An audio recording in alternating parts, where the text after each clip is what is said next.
Well, good afternoon, everybody. How are you doing? Right, okay, listen, I've recently just come back from Brentwood Toy Show. Fantastic show, brilliant day. Met so many friends, dealers, friend dealers, colleagues. Brilliant day, got some really good stuff, which I'll show you a bit later. Got some more consignments for the Oberon auction house, so thank you all very, very much indeed for letting us have your models.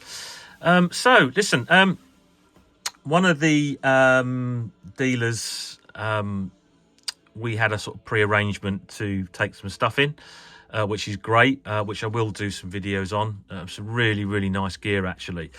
But he did want me to have a look at this red Superfast Pontiac. Now, I haven't done one of these videos for a while, have I?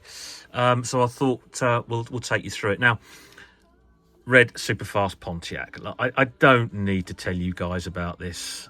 You've seen me other videos on these bodges and fakers and scumbags and everything else, but it's still going on, guys, so you've got to be so wary. Listen, this is one of the hot favourites to be faked because the parts exist. I've said before about transposing chassis, wheels, bodies, all that sort of thing.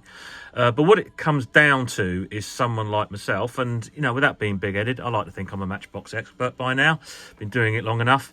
It needs sort of trained eyes and professionalism to determine whether these are right. Now, when we first spoke about this, when we emailed a few months ago, I said, look, it's very, very unlikely that it's real. There's probably only a handful of real ones out there, if that. But on first sight, all looks quite good, doesn't it? The rivets look good, but the alarm bells ring for me is when you have a look closely at the wheels. I don't know if you can see that, maybe not, because not great light, but these are hollow wheels, not the solid, and they don't have the tread pattern cast. This would be a first issue transitional, and all first issue transitionals have the solid wheels. They're not hollow and they have the tread pattern cast. So straight away I said, well, I don't like that. But I said the ultimate proof is that we'd have to sort of take it apart, which can obviously spoil the model, can't it? But this is what we have to do. So if these were solid wheels and they had the tread patterns, I'd be very careful in sort of trying to take this apart. But when I got it home and had a really good look at it, I don't know if you can see it, you can actually see, look at that rear rivet there, it's actually sitting up. You see that? It's actually proud of the base plate. And the same with that, it's hard to see the front there, but it's exactly the same with the front. The rivet is proud of the actual base. So listen, there's two ways of faking this. You either, as you've seen before on the Lincoln, is that you drill these out and you get original Lesney rivets from another model, and you open it up, you drill them out, and then you glue them back into position. Or you sort of try and bodge a base over the original rivets. But if you do that, it's too sloppy. There's telltale signs. So ultimately what you need to do, you need to get like a little, like a sharp screwdriver in here, all right? And you can either sort of prise into there, or what I prefer to do is you just sort of prise in, into there. And listen, if it's been glued in, we're going to know about it. Now, there's the scumbag faker in Holland.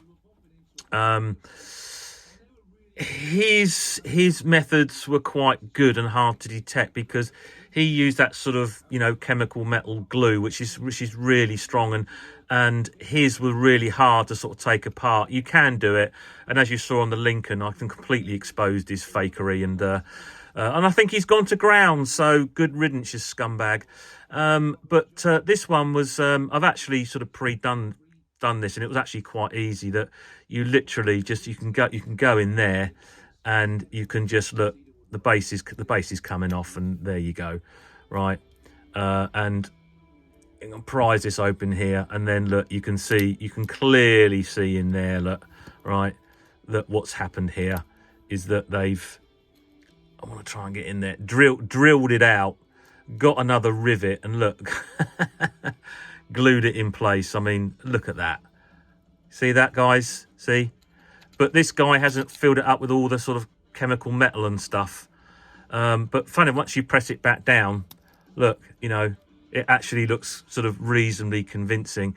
So that is how you tell folks, you know, you've got to be a bit brutal, and you've got to get in there and, you know, to ultimately, you know, prove that it is a wrong un. So there you go. This is entertaining as well as informative, isn't it?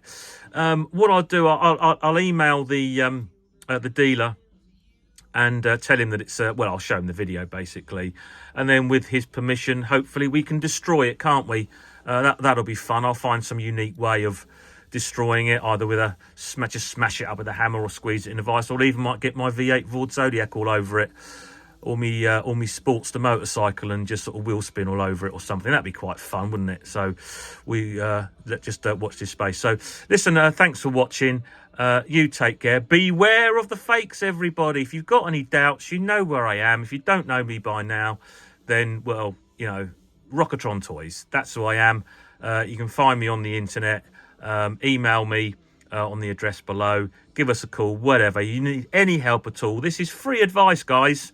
You know, I don't charge for it. It's absolutely free, because I want to keep our hobby and this wonderful business clear of this sort of type of shenanigans. See you later, guys. Ta-da.